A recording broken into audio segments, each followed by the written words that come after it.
Hello, everybody. I'm Mike, And I'm Maria. and this is Talk Alley. The sound is too loud. Yep, I'll put it down.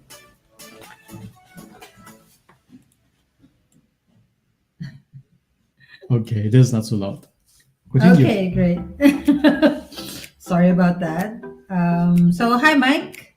Yes, good afternoon. Good afternoon. The weather is, I'm starting to feel the heat getting stronger every day. Yes, yeah, it's getting warmer, and spring is on its way.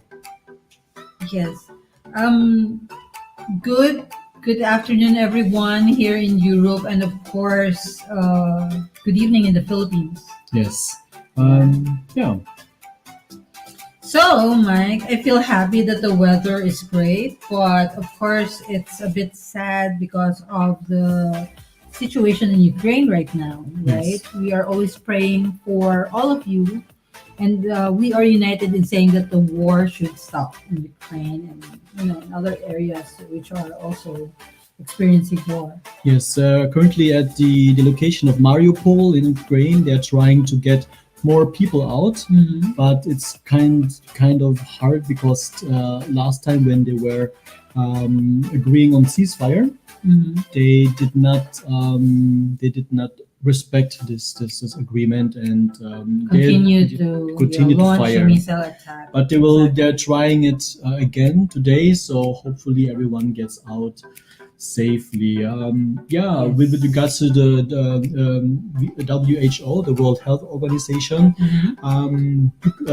Russian military was bombarding or attacking also health centers, Mhm. which is a offense against the international human rights. Mhm.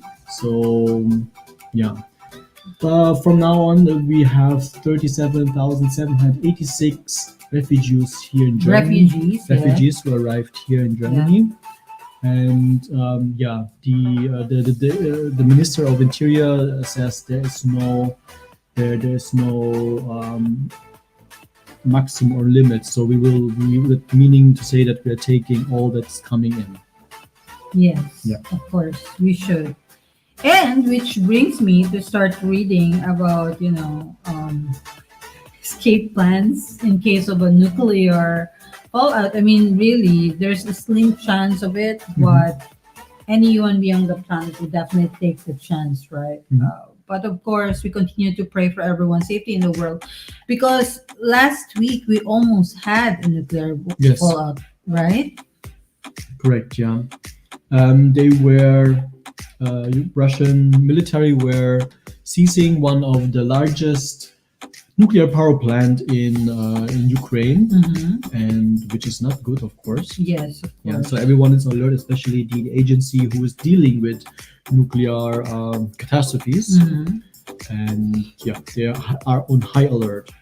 Yes, everyone, every country around Europe is actually high alert, right? The leader for the um, nuclear department was alerted also the military with regards to that. Yep. So Yes. today, our first Yes. guest, Mike. Yes, today our first guest is an Ilongo. Ilongo activist, founding national president of the BPO Industry Employees Network, former public information desk officer of Kilusan Mayo Uno, Yes, Hilusang. former regional spokesperson of Bagong Alyansang Makabayan Yeah. in Panay, Okay. son of the slain Ilonggo activist Joey Porquia, Porquia. one of the petitioners against the anti-terror law of Duterte. Welcome to Talk Alley, Lian Porquia. Hello, Lian. Hello, Hi Lian. Maria. Be with Hi us. Mike. Mayong hapon sa inyo or good evening, good afternoon to you and good evening here from the Philippines. Mayong gabi ha, Yes, diri sa good evening Pilipinas. there. Yes, mayong gabi. Are you in? Where are you based currently? In the Philippines, right? Yes. So I'm Yes. in Manila right now, but Mhm. I'm an Ilonggo by blood, so I Yes, I was born and raised in Iloilo there. of course. Just like us with Ilonggo blood. Mga Okay, good Ilonggogin. evening, Lian, and good evening, Philippines. In Western Visayas, we've been reading through the news from friends who closely work with COVID crisis, and we currently have zero cases in Iloilo, Capiz, and other provinces.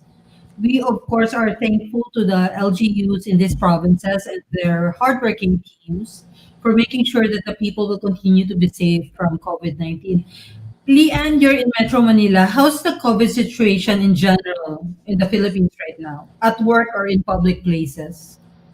Well, it's hard to say that we're back to normal, but Hmm. we can feel the traffic again here in the Yes. metro. There's people going around in malls or even in public places. Uh, the cinemas are open again. Most of the restaurants are operating almost 100%, and travel is not so much restricted anymore. Unlike before, when you travel from Manila to any province outside of Metro Manila, that they require the negative result for COVID. Right now, it's no longer a requirement as long as you are vaccinated. There's no restriction for travel anymore. So, pretty much, we are going back to, I would say, the pre-pandemic kind of um, mobility of people.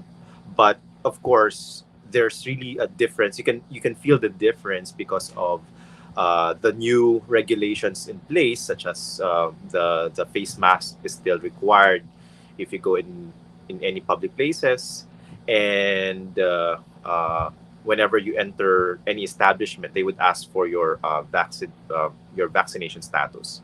So that sort of created a new normal here in the Philippines.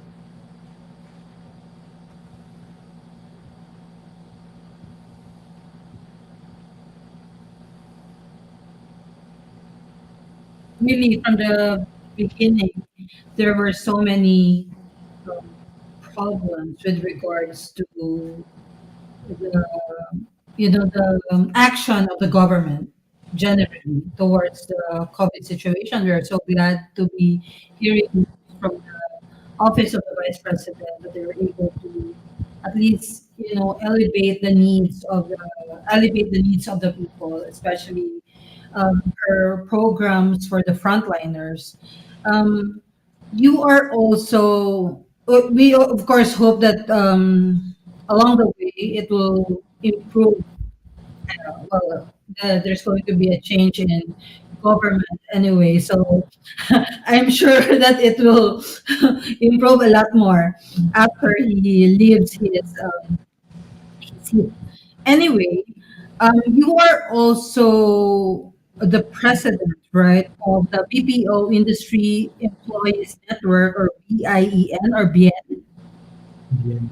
Yes. Yes, I am the founding national president of the BPO Industry Employees Network, or BN Philippines. We are a group of BPO workers Mhm. with advocacy for workers' rights, of course. Yes. And part of our objective is to build a network of BPO employees to become, I would say, a support group to one another, Mhm. especially if any of our members or any of the BPO, any employee of the BPO industry would encounter any uh, would say work related issues or work related uh, differences. So our group, we provide services like paralegal, or even provide legal services or legal support to Mhm. any BPO employees. Mhm. Okay. So, are there also, did you lobby laws that have, or, did you lobby laws that could benefit your industry as well? Yes, definitely. We were part of the group when back in 2000, as early as 2015, we lobbied for the Magna Carta for BPO workers. But of Mhm. course, there are so many uh, talking points that needs to be discussed on the table. So that was set aside. However, we still push for different advocacy, such as the Standard. occupational health and safety Yes. guidelines, guidelines for all BPO companies. We also lobbied for job security, and we also right now we are actively lobbying for the BPO rights and welfare bill, which is sponsored by Congressman uh, Sara Ilago of Reliable. Kabataan Party Yeah, List. Yes. of course. Which includes the mental and healthcare Oh benefits yes, of that. definitely. It's a Uh, big chunk of the one of the big chunk provisions that we lobbied there is the mental health status of BPO employees. because during the height of the pandemic, you were directly affected with COVID. The employees were still actively going to work. Okay. There were a case in Iloilo where actually they were being discriminated because like one employee would be infected with COVID and started discriminating most of the employees of the BPO industry, Absolutely. right? That's correct, Maria. In fact, Mhm. during the pandemic, when the lockdown happened, uh, I guess it's common knowledge to everyone that our industry, our sector is one of the sectors in the Philippines, industries in the Philippines that help sustain the economy in the country. That's mainly because of the resiliency, I would say, of BPO employees. That despite of the lockdown and the pandemic, we were able to commit to our work, even though it's a work from home setup. So, other than that, there were still companies or BPO employees that reported on site. And to your example earlier, one case in Iloilo where BPO workers were in-house inside the company, and there are so many stories Mhm. uh, in there that Mhm. it ranges from success stories, from the resiliency of BPO employees, how they survived that 1 month lockdown inside the company. But Yeah. on the other hand, there are stories as well of um, extreme conditions. For Mhm. example, the contagious the contagion affected an entire team or an entire department, which forced even or affected the entire operations of the BPO company. And to some extent, that created a little bit of stigma, not a little bit, but it created a stigma that whenever you work in the BPO, it even became an issue in Iloilo, where a local radio anchor who is now running for mayor in Iloilo City alleged that BPO employees is a dumb work. It's Yeah. a no brainer work because all we do is type stuff in the keyboard. So that kind of stigma emanated from the kind of working conditions inside the industry. Okay. For your information, Mr. Whoever you are, I actually was working for the BPO industry when I was doing law school at the same time. So, hello, not dumb work. So, Yes, it's not. anyway, And then responsibilities for home some based. companies are doing home office. With all the things that Leanne said, there was also pros on that situation. It made the BPO industry owners also aware of the conditions of their workers, because without the workers, they won't function as well. So this was also an eye opener for them. So uh, home for work was also offered for That's so some of the employees, but not all. Yeah. So some of them are still going to the office. So, a lot of OFWs will be watching our show after this because they're working right now, most of them. So I was listening to the senatorial debate, and Attorney Luke Espirito caught my attention. He was talking about how he is going to end manpower agencies and that they are leeches that suck the blood of our OFWs. Do you agree? Uh, yes. To be frank about it, Maria, um, there are so many issues that needs to be discussed in that position alone. Uh, Yes. we've been a slave of outsourcing. We've been a slave of third party manpower and recruiting systems that in effect they they eat a big chunk of supposedly the income or the revenue of Filipino workers. On the other hand, they would argue that through manpower agencies they're able to provide a better or a more efficient what do you call this employment for Filipinos overseas. But like what I said, there's so many issues to be discussed before we can say that it is helping our Filipino overseas. And a major issue there is who benefits mainly from this third party manpower agencies. How much percentage of the income that's supposed to go to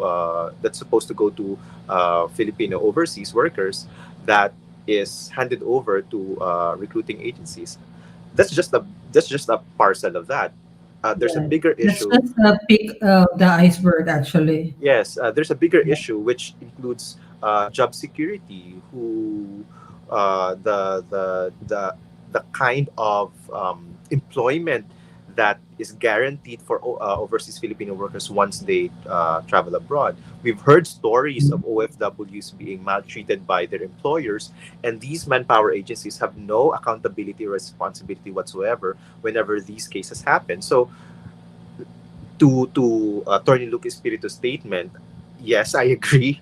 There are so Yeah. many issues that can be dissected from that position alone.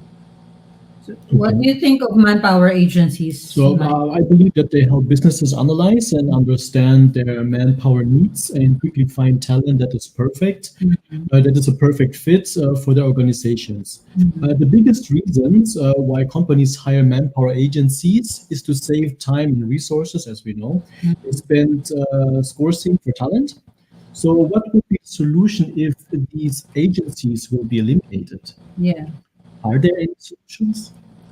Well, Well, I think like here in Germany, sorry, Lian. Like here in Germany, Mike, the government uh, deals with embassies Mhm. actually, and the embassy also um, assigns this work or these available jobs to the POEA, right?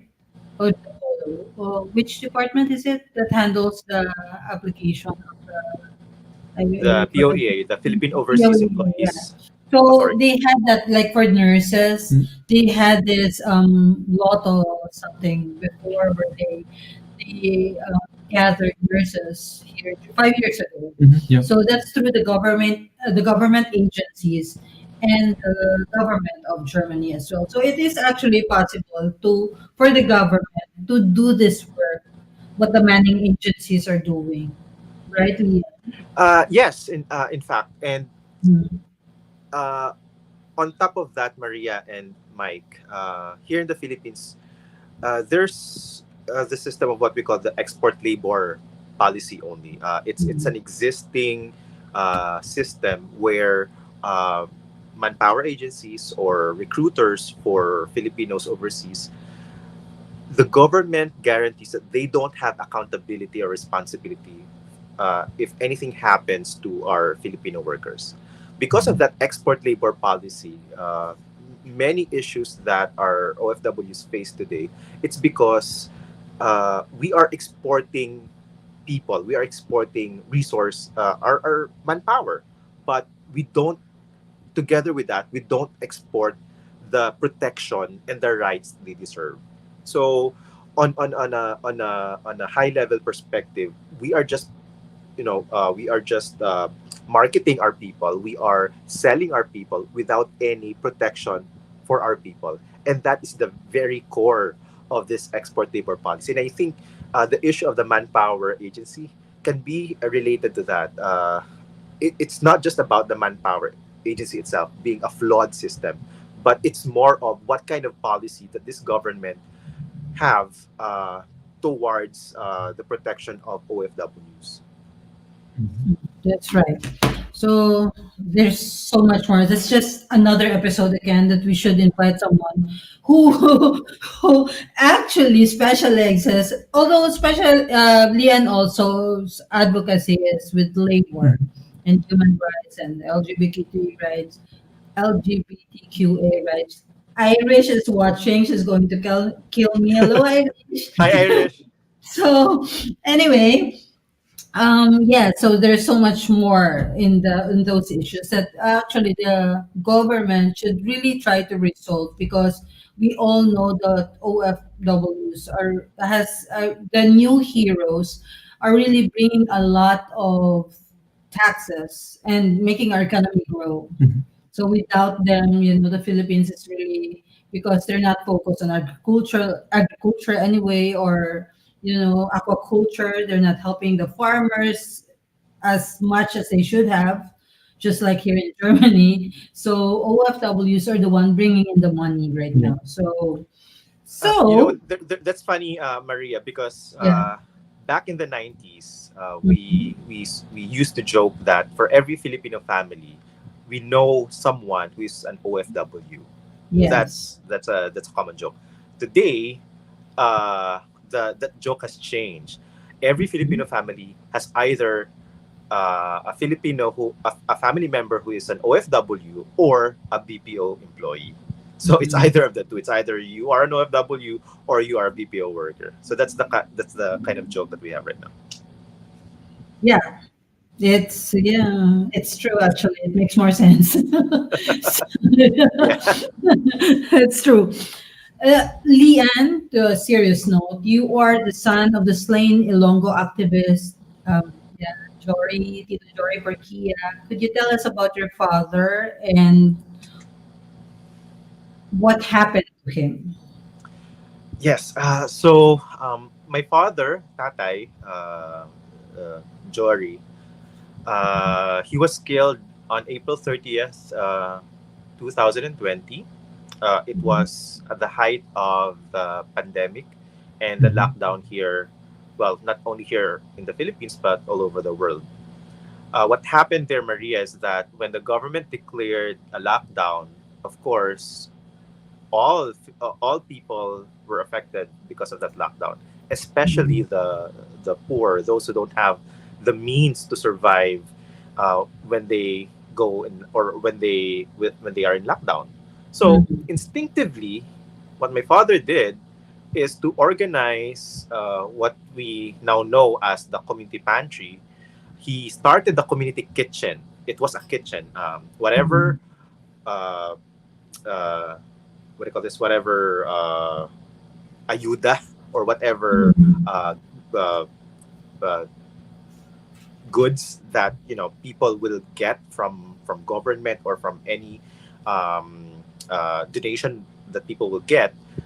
He would organize communities so that instead of just benefiting one family for let's say 200 pesos worth of food or meal, we can or they can organize it so that the entire community can benefit from that meager amount of support, and Mhm. that has helped many communities in Iloilo City. Apparently, the government, the police didn't like that. Um, it was recorded on the local radio that the local police chief was quoted that they are placing my father under surveillance because of the community kitchen. Mhm. Their main reason is my father is a member of Bayan Muna, which Mhm. is a leftist, a progressive or organization Organization. that Yes. advocates for human rights for urban poor communities. Mhm. And apparently, like I said, the police didn't like it, so Mhm. they placed my father under surveillance. And since that time, he's been receiving a lot of Death death threats. threats. We would even joke about it. Part of our normal conversation through messenger is, have you received any death threat today? So how's your death threat scale today? So that's a normal conversation for us until we didn't realize, or we didn't put too much urgency on those threats, that we just take it as stride. We just take it like it's a normal thing that happens to us on a daily basis. On April 30th at around 5 o'clock in the morning, um, the my father, he would usually go outside of his rented place in Arevalo district in Iloilo City. He would have his coffee by the beach, and on that day, on that morning, instead of his usual routine, his neighbors heard gunshots from the place that he rented, from the place that where he was staying. At around 5:30, 5:45 in the morning, the son of the neighbor, of his neighbor, went inside his place, and that's when he found my father lying on the sand, on the ground, with blood covered all over his body. Initially, the police report said that it was a simple case of robbery holdup. You know, when men That was entered your wrong. house Yeah. and they tried to steal things. That's Yeah. how plain and simple their investigation was. Mhm. But what kind of robbery, or what kind of robber would intentionally kill and murder the person? In fact, in the Mhm. autopsy report, we found out that there were 14 gunshots that killed my father. Mhm. If it's just a normal robbery, one gunshot would, would be enough and Have suffice, run yeah. away. Yeah. Precisely. So there's really that, according to the doctor that did the forensics, the autopsy, there was really an intent. There's an intention to murder Yeah. and assassinate my father. It was premeditated also. Exactly there. Yeah. So it comes to a surprise to all of us. It was one of the first cases of extrajudicial killings here in the Philippines during the Mhm. time of the pandemic, during a lockdown. Mhm. And we didn't know that when they killed my father, when they killed Tatay, it it would be the start of a series of killings uh, in activists all over the Political. country. Exactly. Yeah. After Tatay, they killed Randall Chanis. He is a peasant advocate, and also a member of the National Democratic Front Peace Talks panel. They also killed human rights worker Zara Alvarez from Negros, or from Bacolod City. Yeah. They Sarah. also killed Carlito Bajon, who is an urban poor community rights worker, Yeah. uh, and many more killings Chad that happened. recently. Yes, after my father was killed. Uh, Mm. one of the cases that happened is the massacre of Mm. the Tumandok people, the indigenous Yes. people in Panay Island. Mm. 9 elders of the Tumandok tribe were Murdered. mercilessly killed by the joint forces of the CIDG, or the Criminal Investigation and Detection Group of the Philippine Mhm. National Police, and the 3rd Infantry Division of the Philippine Army. Their I'm sorry, their I have to interrupt that. There were there were cases filed against the people involved for the Tumantoks, right? Yes, Yeah. yes. In fact, that case has been filed to the United Nations Human Rights UNHRSC. It's Because under the Office of the Special Rapporteur for Human Rights already.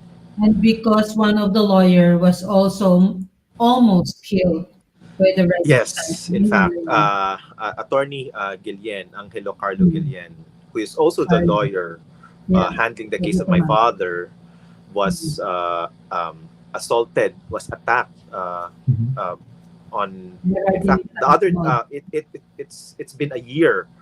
It's been a year just 2 days ago. The attack happened 1 year ago from 2 days. It was Saturday, yeah. So it was a year ago, almost a year ago. Mm. And when that happened, Maria, surprisingly, the headquarters of the local police is just 500 meters away Oh, from the crime exactly. scene. Yeah. Yeah. That's how Exactly. ridiculous Okay. the situation was. Situation was. And without without any investigation or whatsoever, the police concluded that it was a simple robbery that happened to Attorney Guillen. Mm. Noting, however, that what they took is the laptop that contains all the files of all the cases that Attorney Guillen is handling. Yes, that's right. And of course, it wasn't a coincidence. Also, everything was premeditated because they knew exactly when these people are, coming home, going out, or just their everyday. They are probably as Leanne mentioned, they were all under surveillance. So anyway, and Yes, this led you to file and petitioners against the anti-terror law of Duterte. but before Leanne answers that Yes, question, yes. Before he answers this question, this episode is brought to us by amazing pure organic barley, which provides you with stamina and vigor to survive long hours of work and play. For inquiries, please contact Miss Jess Esquilio. You may also email her at jess@esquilio.de for more information. I am Maritoni Fernandez, and we are in the middle of a barley field here in Swan Hill, Australia.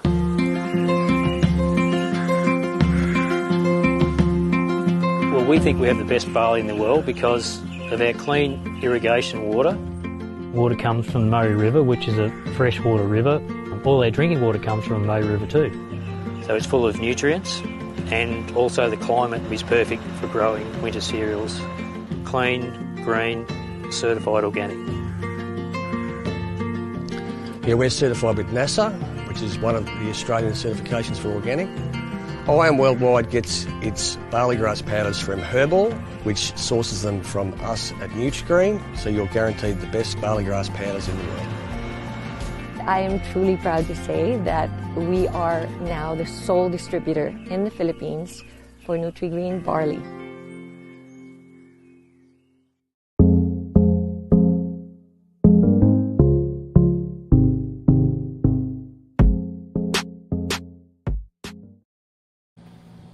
Yes, amazing pure organic barley provides you with stamina and vigor to survive long hours of work and play. For inquiries, please contact Miss Jess Esquilio. You may also email her at jess@esquilio.de for more information. Now back to our question. The murder of your father led you to file and petitioners against the anti-terror law of Duterte. Why? Well, it's a heavy question, but I can, we can give a simple answer, simple as the anti-terror law is designed to attack activists. Despite of so many flowery words or provisions Mhm. inside the anti-terror law, the objective is not to suppress terrorism in the Philippines. Rather, the real objective is for the National Task Force to End Local Communist and Armed Conflict, or NTF-ELCA, to use the anti-terror law to silence and suppress the legitimate and fundamental rights of Filipinos to fight for human rights. And you know, we can go into as many details about the yeah, provisions of the anti-terror law, but basically the main uh, provision, which is the designation, allowing the anti-terror council or the government to designate who are the terrorists, and their definition of terrorism itself is so vague that the Supreme Court yes. has found it unconstitutional. So Yes, I can help our with that actually. Who is considered terrorist in the anti-terrorism law of which was signed by President Duterte? Mhm. Those who are using or developing weapons. Those who are posting, writing, sharing, talking about with friends, or joke about topics that are related to acts. Mhm. So those who cause damage or donate to organization that are not state recognized. So the state can say that this organization is not recognized by the state, and they can be labeled as a terrorist organization. Okay. So these people can also be taken into custody without warrant. That's the worst thing. And actually, the punishments also are very, very harsh. It can land you to from 12 years to a life sentence, and also can be arrested without warrant for up to 14 days to 24 days without specific charge against them. Right, Lian?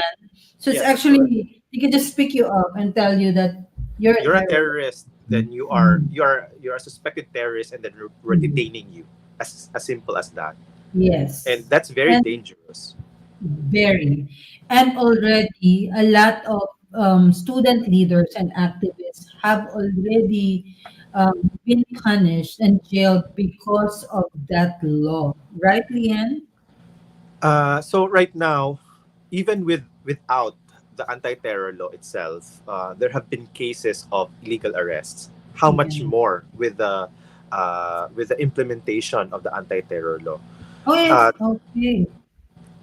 in fact, Maria, just the other week, another activist was illegally arrested here in Manila, Dr. Nati. Uh, and surprisingly, on the day of Yeah. her arrest, the family didn't know what were the charges. There was no Mm. subpoena. There was no warrant given or Wow. submitted. And the following day, everyone was so surprised that Doc Nati was airlifted to Agusan, which is Wow. in Mindanao. So Yeah. the mechanisms and the machinations of the government is so um, I would say it's very organized to direct their attacks, not not to terrorists, but to legitimate activists, Mm. legal activists here in the Philippines. You know, Leanne, that is one thing I love about Germany, about Europe. Because even during the height of the pandemic, the only right that they cannot stop is the right to demonstrate. They really respect the rights of the people to, express what they feel, express their right to say things, freedom of expression. So that's the only right. You can do social distancing, you know, um, abide by the rules of the government in terms of the COVID-19, rules, but you still can be on the street and express your rights. So that's, activists here are not being gunned down because we want to speak or we want to criticize the government. You can do so freely. And a lot of people who are Filipino are based in Europe enjoy that. Yet still a lot more, are trying to support. I'm confused with that aspect. They support a government who tries to suppress the rights of the people back home, but they are enjoying those privileges here in Europe. So that's really confusing. I don't understand what went wrong there, but there are a lot of them here. So anyway, how's your father's case now? Yeah. You know what, Maria? Mm. We can only laugh about it, and whenever we think about the status of the case, we feel so helpless. To tell you honestly, because even until now, there's no inch of an investigation that happened in the killing of my father. The police didn't reach out to ask for you know to ask for questions or whatsoever. There was no initiative from the local police to conduct investigation. Mm. There was no whenever there's a very sensationalized uh, crime in the Philippines, there's so much drama from the local police. But in the case of my father, it seems that they are very uninterested, or they're not interested at all in resolving the case. So we had to take all the initiatives ourselves. Last year, I submitted to the Department of Justice to include my father's case in the Administrative Order 26. It's a special jurisdiction. It's a special uh, group of prosecutors that are dedicated in investigating extrajudicial killings in the Philippines. And the Department of Justice received that request. So my father's case is now included in that. Also, we submitted this case, my father's case, to the United Nations Human Rights uh, uh, group, and it's also under the Office of the Special Rapporteur for Human Rights. And my father's case, as an example, led to the investigation, the insistence of the United Nations to investigate Rodrigo Duterte for his crimes against humanity. Okay. So it is included in the case filed in the ICC. Yes. Yes. Okay. Okay. What's the best advice you can give to the youth of today?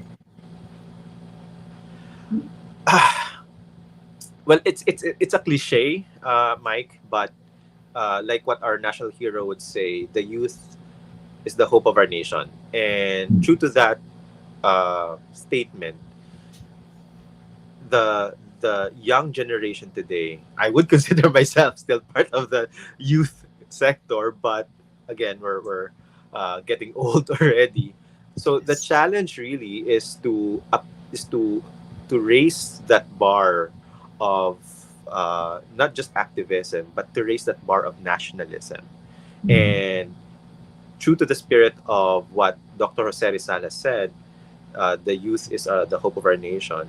We have to put so much weight on what the next generation can do, and that starts today. We are now the Philippines will have its national elections this coming May, Yes. and the youth consists more than 40% of the electorate. That alone is a big challenge, a big responsibility to the young, to the youth, to the Filipino youth. The votes of the Filipino youth can transform and can change the next 6 years of our country. That's why it's very important that we not just go out and vote, but we discern uh, and understand what are the platforms of the candidates, and we must. There's no. There's no. Let's not. What do you call this? I don't want to paint a good or paint a better picture in the Philippines right now. We are in a crisis, Yes. and the elections is very critical to change the course of that crisis. Let's not vote for thieves. Let's not vote for liars. Let's not Yeah. vote for those who claim good things that happened during the martial law. Rather, let's vote for candidates who can bring good, concise, direct platform and agenda in addressing the pandemic, in addressing the human rights situation in the Philippines, and addressing how we can survive the economic crisis that we are facing right now. And I think it's very critical for the Filipino youth to consider candidates who are not just popular, who are not just well known in social media or YouTube or TikTok or whatever. Rather, let's look at the track record of our candidates who voted against the anti-terror law, who voted in favor of the franchise for ABS-CBN of And media outlets here in the Philippines, for the protection of press freedom here in the Philippines.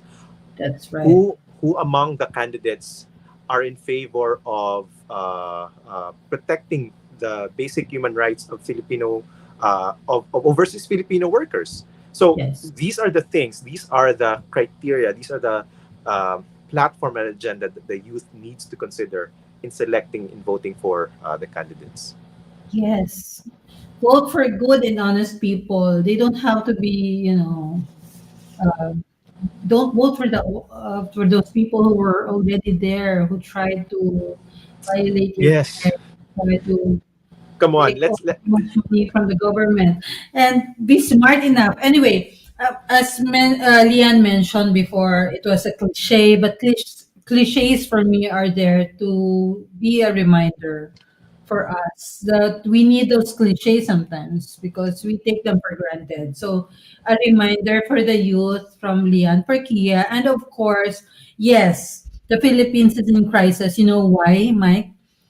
At the current times, we are in debt with 8.18 trillion pesos. The So debts, yeah. that debt is going to be paid for by the and by those unborn children, Mhm. Filipino unborn children of the country. So remember that It's every time a child is 12.08 trillion. 12.08 already. Oh Yes, my God. That's that's just as so, of last I year. was, thank you for correcting me. I thought 8.18 was already high. Yeah, So now it's 12.08. Oh my God. Generations over generations will Yes, have to those pay for unborn that. children, you are thinking of them now, they're already carrying the debt of the country. in a So study, anyway, in a study, yeah, just to add on that, Maria, in a yeah. study conducted by a economic think tank, Ibon Foundation, they said Mm, that for every Filipino alive today, mm. they owe 110,000 uh, from that debt. Is it So annual payment or what? I'm just that's kidding. the thing. The minimum wage in the Philippines is only is even less than 110,000 And yeah, that's, oh my God. annually. So I that's am, yes, that's really low. that's an illustration of the crisis that we are facing right now. Yeah. Mhm. So, anyway, outside the world of Lian, we're gonna ask you a few questions, which is not related to your work, or maybe it Okay. can. So, the first question is that if you were to write a book, what would it be about? I would say love in the time of pandemic. Mhm. Ooh, I always use that. It's so nice, right?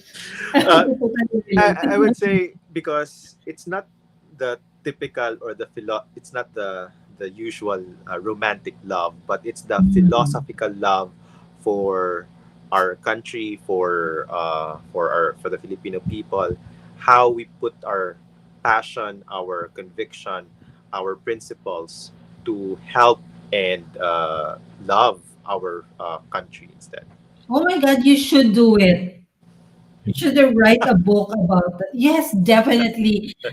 Yeah, I know someone from National Book, what is that department who came here in Yes. Germany. Yeah, you should totally connect and publish that book. Should write it, Lian. So what's your next The next question? question would be, what is one item on your bucket list? Yeah, if there's one from your bucket list, what's on top of it? Well, I've had so many, in fact, and I've checked some of them. For example, to challenge the president of the republic in a Supreme Court case, which I did already in 2021 when I filed against the anti-terror law. Another would be really to witness how a pinikpikan chicken is done in Cordillera. I think that's another Mm. something to do in my checklist in the bucket list. I'm really interested Yes. to witness how that pinikpikan. Pinikpikan is a local uh, uh, Dish. dish, and Yeah. the way they prepare the chicken, they have to. It's called pinikpikan because they have to. What do you call this? Use a stick to Yeah. create. What do you call this? To add flavor to the chicken. So it's a lengthy process, and I really want to witness how it's done. Me siguro pinapaitan. My mother would always say that, the pinapaitan. I've never tried it. But with the term paitan, yeah, I wouldn't even. So anyway, Next the question. third one, we have three more. If Okay. you were given a chance to speak to anyone, living or dead, who would it be? I'd say Ferdinand Marcos Sr. Why? I would tell him, you know what? You should have used a condom when you created Bongbong Marcos Jr. That's so funny. Okay. Oh, Mike. So, if you were to describe your life in a song right now, what song would it be? And you have to sing it. No. If you don't want to lose your show, Maria, please No, don't. it's fine. It's fine. We'll risk it. Everyone sang their song, so you're not no excuses for you. Okay. There's this song by a local artist, Musikang Mhm. Bayan. The composer, the singer is a good friend, Danny Fabela. The title of the song is Sana. It's part of the Okay. album of Rosas ng Digma. Yes, And I there's a love that specific album. there's a specific line there. Sana sa tuwina'y kapiling kita. I'm sorry, Uh, sing it. no, you can find it in Spotify. So those We watching, already know. We just want you to sing a line. no, I Here don't we sing. go. 3, 2, Sana 1. Go, Rian. kapiling kita. That's it. Yay! Got you to sing. Oh my God, Maria, you're the first ever person to ask me to sing in a live stream. That's the first. And it was the best. Thank you Yep. very much. And our last question. Election is coming up in May. And our last question is, if you can talk to the current president of the Philippines, what would you say to him? Uh, I'm speechless, but I guess there's one question that I wanted to ask Duterte, because few months ago he said that BBM, Bongbong Marcos, is a weak leader. I want to know why. Yeah. I think we know why.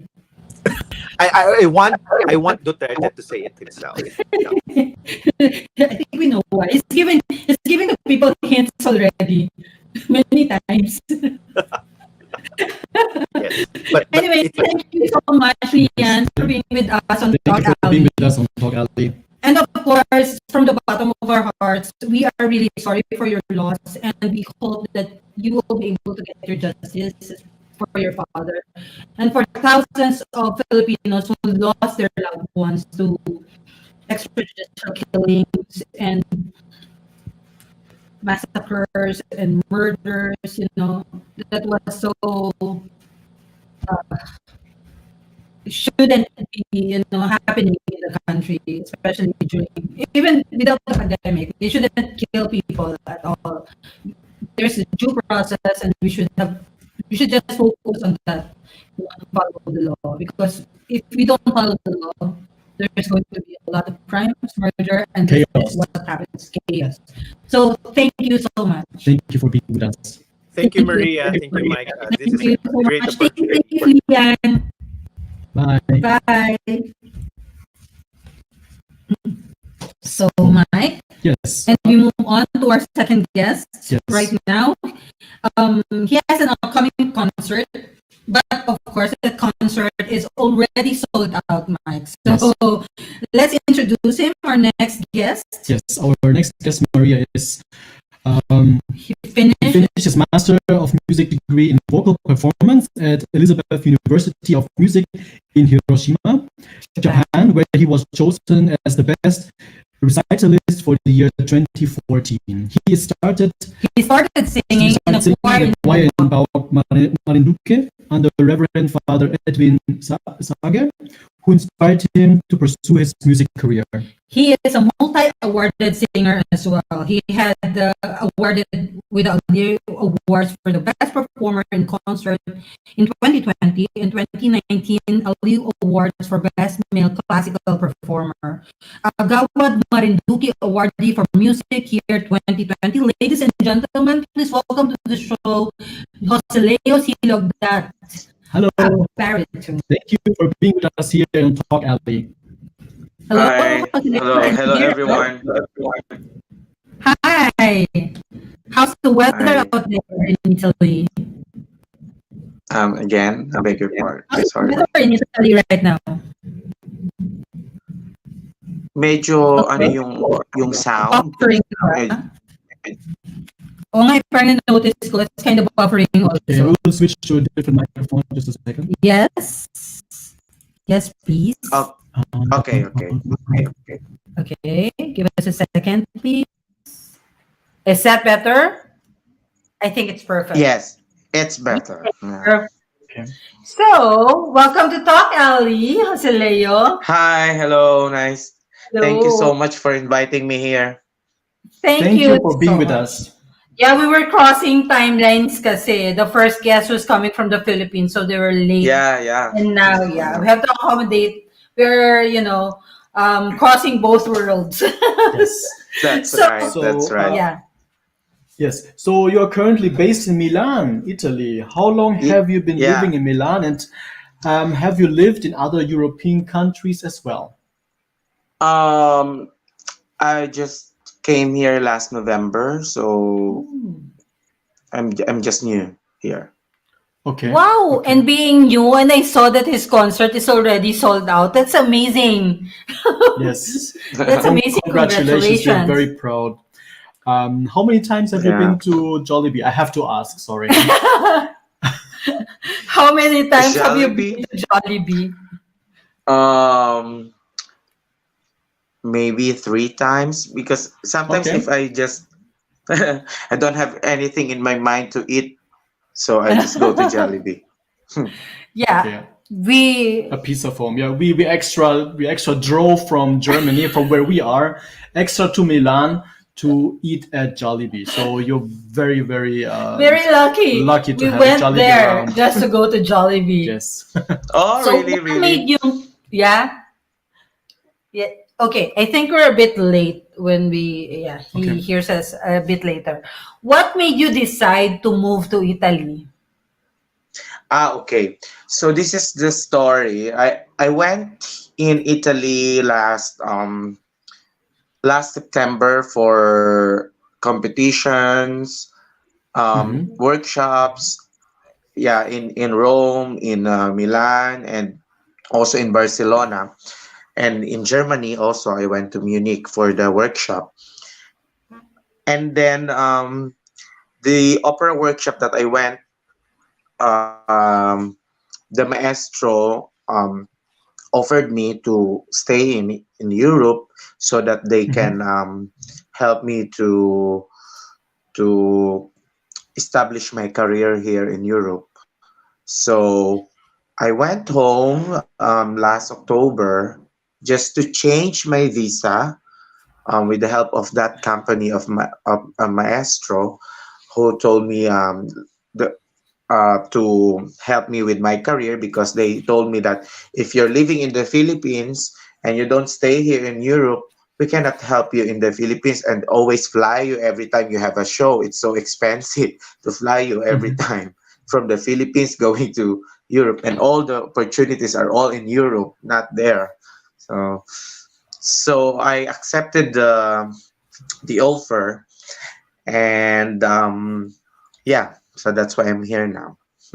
Okay. So And how do you like the place? How is Milan? I like it because music here is very alive, and you know there are weeks that most of the days I went to the theater and just watch shows and like that. So, but now I'm still adjusting because supposedly my my first shows for my company, which is Operama, will be this March. But unfortunately, it was rescheduled to another date, which is they didn't announce yet what is the next schedule, and all that shows will be in Germany actually. So because of the recently COVID cases in Germany, some Mhm. theaters are still not Lockdown. opening. Yeah. So all my shows in Germany for this March is being rescheduled. Oh, Oh, Yeah. okay. Oh, I I'm was. I'm definitely watching you. Oh my God. Yeah, if it's Yeah. rescheduled, So is. supposedly I had um a show to yesterday 5 Mm-hmm. in Nuremberg at Meistersinger Ah. Halle, but Oh, it was moved to November 12, I think, of this year. oh, it's too And late. then Mm. I have a show of Rigoletto in Weimar Halle in Weimar, and Weimar. also in Congress um, uh, Bochum. In Bochum, I had also Rigoletto, but it was moved to another date, which is they didn't announce yet what's the next date. Okay. Okay. It was Okay. on one side So it's sad that it was moved, but on the other side We we will are be looking able. We're forward. looking Yeah. forward in Nuremberg at the end of the year. I think most restrictions already in the mid of this month will be lifted. Yes. Yeah, so even no more yeah, masks in supermarkets. We're looking forward to yeah, Yeah. to see your Free performance. to a freedom. A more yeah, free, yeah, yeah. more freer Germany. Mm. So we have three photos of your performances. Actually, we lifted up from your Facebook account. But you could you tell us something about this? Where is that? I love the lanterns. Yes. Where okay. That Surprise! I I forgot the hotel. It's Astoria Hotel in ano ba to sa May Pasig near Meralco. Yeah. Oh. Oo. So it's an awarding ceremony event, which Mhm. is Mm. they invited me to sing, but I'm not one of the awardees. It's different. So they just invited me to sing. I actually it's mabilisan. Actually, they invited me during that day if I can come, and then I just I just went. So I think I'm Okay. singing their stars. Mm, I love mm, actually the mm, concept and Yes. it's perfect. mm, Next picture. mm. Where is that? That's in RCBC Ah. Theater in Uh-huh. Makati. Makati. It's the 10th year anniversary of the musical Song of Joseph. Oh yeah, Mhm. Joseph the Dreamer, right? Oh, okay. Yeah, No, no, that's no. right. There's There's another another Joseph. yes, it's a locally made musical in the Philippines. It's Ah. entitled Song of Joseph by Uh-huh. the Oblates of Saint Joseph. They are the producer of that Oh, show. interesting. I don't know Okay. about that, Mm. but that's interesting as well. Actually, the priest who produced that show is actually an Ilonggo, Father Ronnie Hey. Alconga. Oh. Ooh. Now Mm. we are learning more. And the next and the final photo, where is that? A concert at the park. It's in Luneta. Wait, I Mm. know that. Isn't that Mm. like before they were singing in Filipiniana clothes and who's that high pitch soprano from the Philippines? I forgot her name. She would always sing like concert at the park. But I Uh, remember they were always yeah, televised. Yeah. yeah, yeah, yeah. So the Mm. top actually singers of the country is always giving their. Is that for free? Yeah, it's for free. It's every Sunday Ah, at oh, 6 that's so p.m. cool. Mm. That's For nice. all park goers. Very nice concept. I Mm. love it. Mm. Mhm. So, next. So, next question. We would like to tell you us a bit more about the Filipino community in Italy. Were you able to connect already? Right away. Yeah, yeah. Actually, before ako magpunta sa any countries or whatever. Sa Pilipinas pa lang, I'm connecting with them already so that pagdating ko, Mhm. okay na. Oh, there's a Ah, parang question gano'n. So, here from Maribel Nugid Ignacio from Australia. She's mhm. asking, how did you start out with your singing career? Um, I started in a church through Father Edwin Saher. Actually, when I was in elementary, they didn't accept me in the choir. They told me I don't have a voice, and I'm just ruining their choir. Oh. So I was an altar server for the longest time, and I Mm-hmm. tried again in my high school days to join the choir, which is the priest who is Father Edwin Saros is already in our parish, and they accept Yeah. me. And actually, Father Edwin is accepting any youth that would like to join the choir, even if they don't have voice, because his motto is, if you know how to speak, you know how to sing. Mm-hmm. Mhm. So Mhm. Exactly. so all That's true. so I was in the choir, and then um my love for music. So when I was in college, I really want to pursue this career. I just want to take this what do you call that, this conservatory of music. But Mhm. unfortunately, my family, conservatory is a little bit expensive. Very So expensive.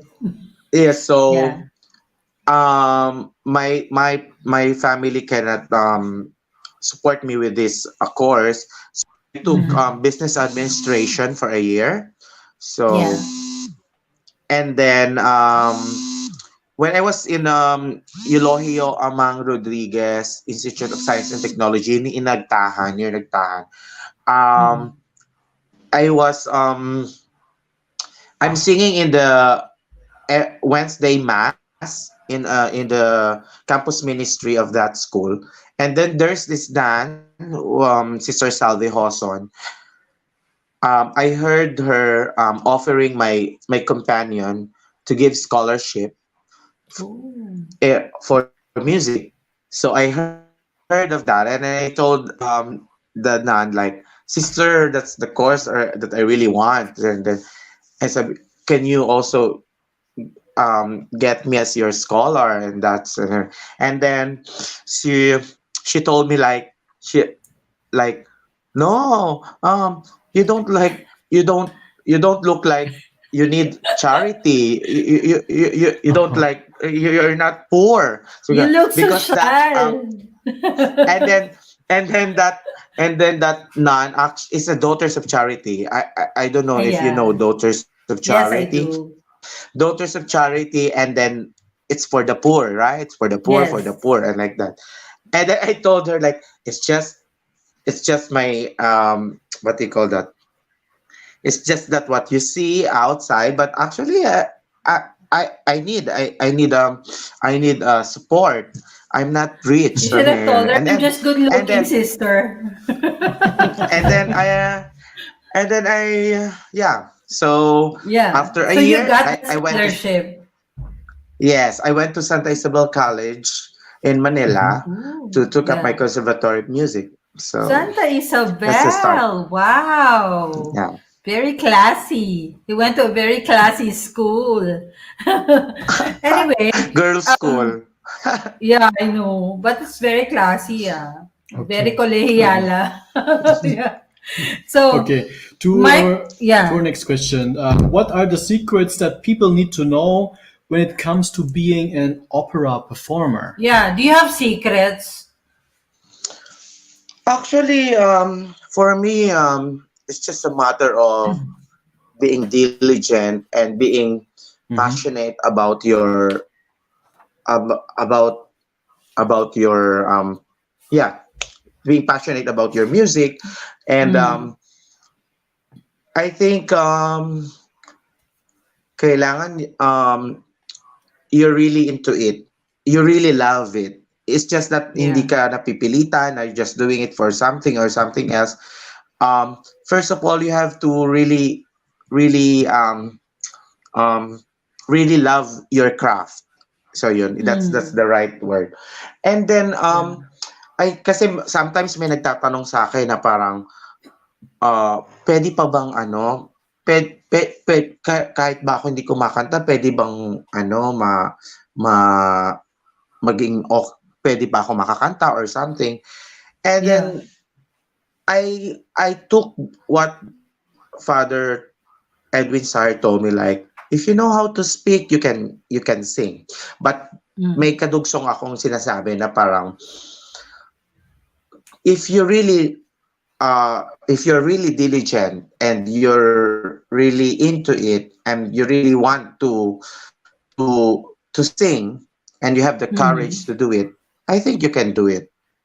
Yeah. Because sometimes you just Oh. want to sing, but you want a miracle. A miracle doesn't happen over time. Sorry. Yeah. It it's something what It's I me. always like to have a miracle. Uh, But no. ano, how about the secrets in maintaining your voice? Are there bawal ba? Do you have unique Um, habits? yeah. Actually, yung sinasabi nila, kasi You cannot drink cold depende, water daw. depende sa tao. Kasi Ah. I have friends who are singers. They always Mm. drink cold water, but wala naman nangyayari sa boss nila. How Still the about same. alcohol? So, ha? How Alcohol? about alcohol? Yung iba, parang they drink alcohol before the concert, di ba? Para daw tumaas yung ano or Ooh. something like that. Really? It's How about because kasi ako, yeah. I don't drink alcohol, I don't smoke, um, Ah. Mhm. I don't drink cold water if I used my voice. For Mm. example, I sang today, I sang a lot of it. So of course I will not drink cold water. But you Yes. know, if I don't do anything naman within the day, like it's just a normal day or something, I can eat halo-halo. It's okay. Oh, pwede din. Okay, Yeah, Oo. yeah. that's It's cool. At least something. You because don't have to. yes, yes. Because it's like ano it's a muscle, 'di ba? So parang ganun lang Mm. din 'yon. Pag Yeah. na-overuse mo tapos binasahan mo, syempre mapapasma. O, 'di I ba? Parang remember, ganun 'yon. you remember that story of Regine Velasquez where her father made her sing underwater. Like the father was pushing her underwater to like sing. Okay, Is that does it really work? sounds cruel I, though. I, Maybe it works, for but her, no? you know, ako kasi parang I'm more practical kasi eh. Parang hindi Yeah. ko na iniisip yung mga ganong masyadong complicated. And even when I teach students for solo Mhm. singing, I don't usually use what our teachers taught us before, like Yeah. yeah, there's a passaggio, there's a something like that. I don't want to confuse themselves. Just sing and just we'll fix what is Just it. Jose And Leo is then so what do you call oo. this? Modern. Okay, Yeah. okay, Yeah. Minimalist siya okay. in terms of teaching. So So so Yes. anyways, you're teaching. Or are you also teaching while you are away, or was that back in the Philippines? yeah. Back in the Philippines, I actually taught in Iloilo in University of San Agustin. Ooh. Wow, you did. Wow, Yes, congratulations. Lucky naman before ng the mga San pandemic. Agustinians. Oo. Before the pandemic, I was there. Oh, that's so Okay. nice. You're very Mm, lucky mm. to have you there. Mm. Yes. So, without further ado, we're going to give an exclusive performance, ladies and gentlemen.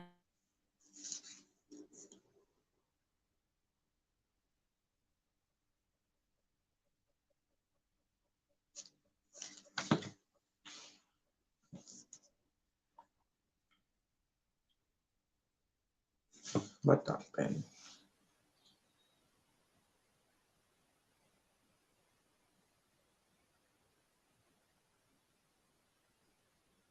When I was in college,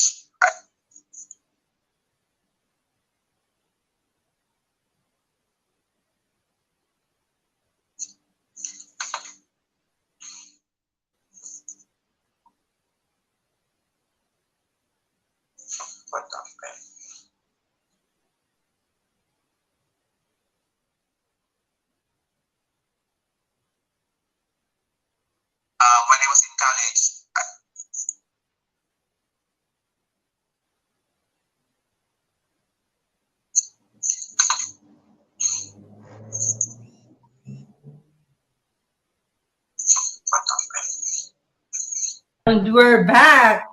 Thank you. Can you hear See, us we again? always have a backup plan. Thank you, Jel Ray, watching from Marinduque. Maribel Nugget Ignacio from Australia. Cristel says Leo. Hello. And of course, we would like to say hello to Gemma Morales. She says, wow, Sir Leo, we're very proud of you. Congratulations. God bless you. And Sunshine Chudoro, she's an actress Yes. watching from Pasig. Hello, Sunshine. Cynthia Diduro is watching from Germany as well. Says, great interview, mabuhay TalkAlley and Lian. Siegfried Diduro. And said, watching from Bonn, thank you very much. Irish Granada from Iloilo is also watching. Thank you guys for watching us. You're ready And now, let's get back to the performance of Joseleo Logdat, a Filipino opera singer based in Italy. Ladies and gentlemen, please watch this. And now, let's get back to the performance of Joseleo Logdat, a Filipino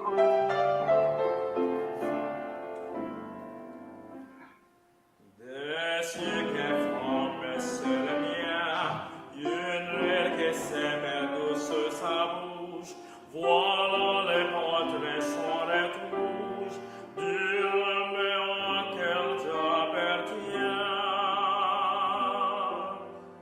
Quand il me prit dans ses bras, il me portait tout bas, je vois la vie en rose. Il me dit des mots d'amour, des mots de tous les jours, et comme quelque chose.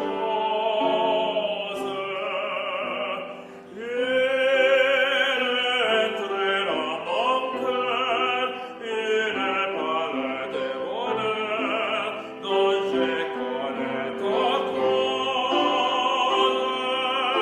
Seul pour moi, pour lui on la vient. Il me l'orilla, je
Bravo!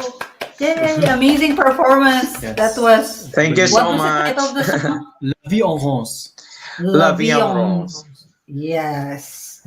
And they said it. Yay, bravo. Everyone says more power. They loved it. So thank you everyone for your comments. And of course, Yes, everyone is really happy with your song, and so are we. Mhm.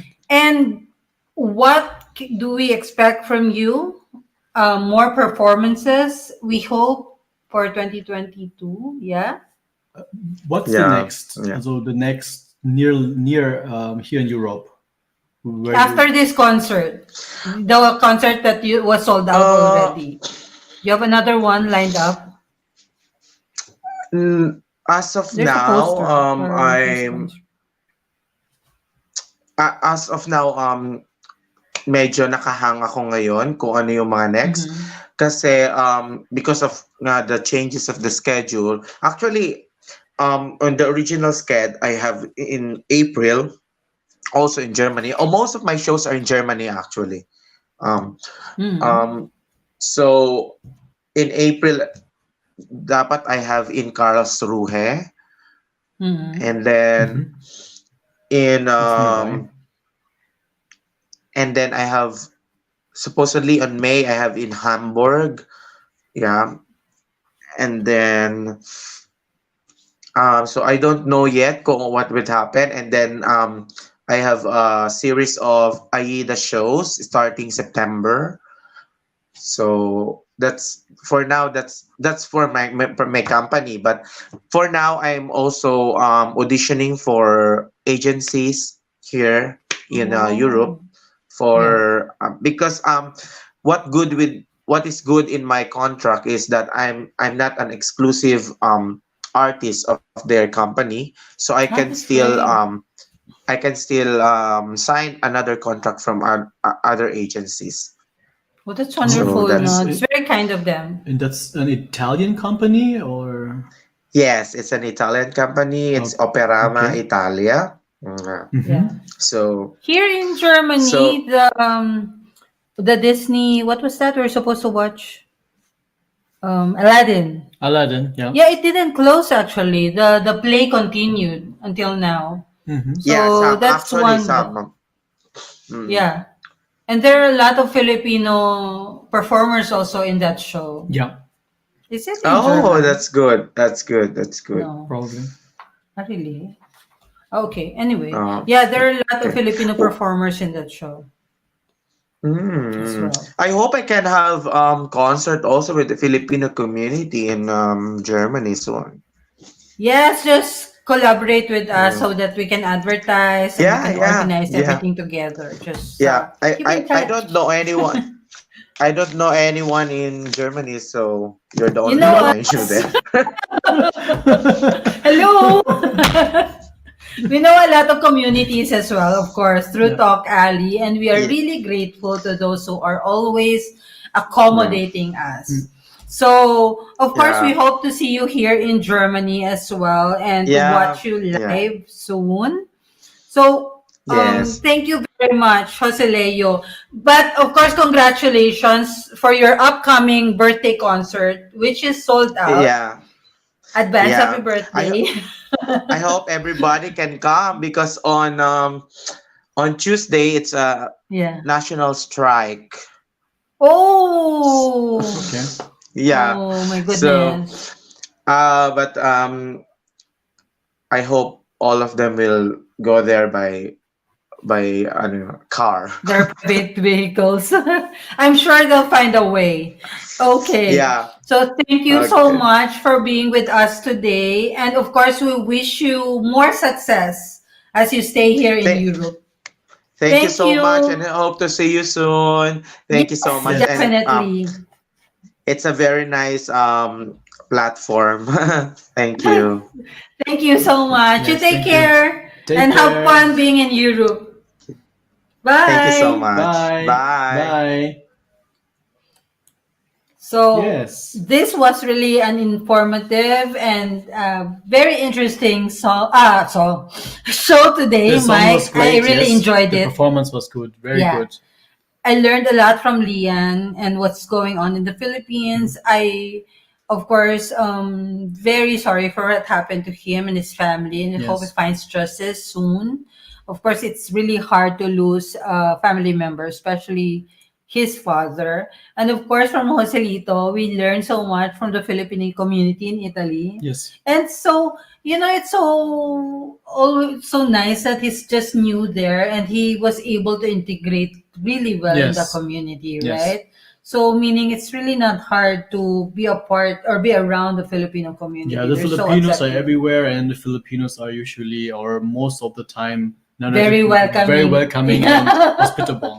Yeah, Yes. very. So we wish them all well in their future endeavors. And of course, thank you very much for being with us this Sunday. The weather is great. And of course, every Sunday we advise you to go out, explore, and enjoy the nice weather. Yes. We hope to see you again next Sunday as we celebrate the month-long celebration of the Women's Month. Of course. Mabuhay ang lahat ng mga oh my God, kababaihan Yeah. sa buong mundo. Thank you very much. This is Mike, and I'm Maria. and this is TalkAlley. Bye. Bye.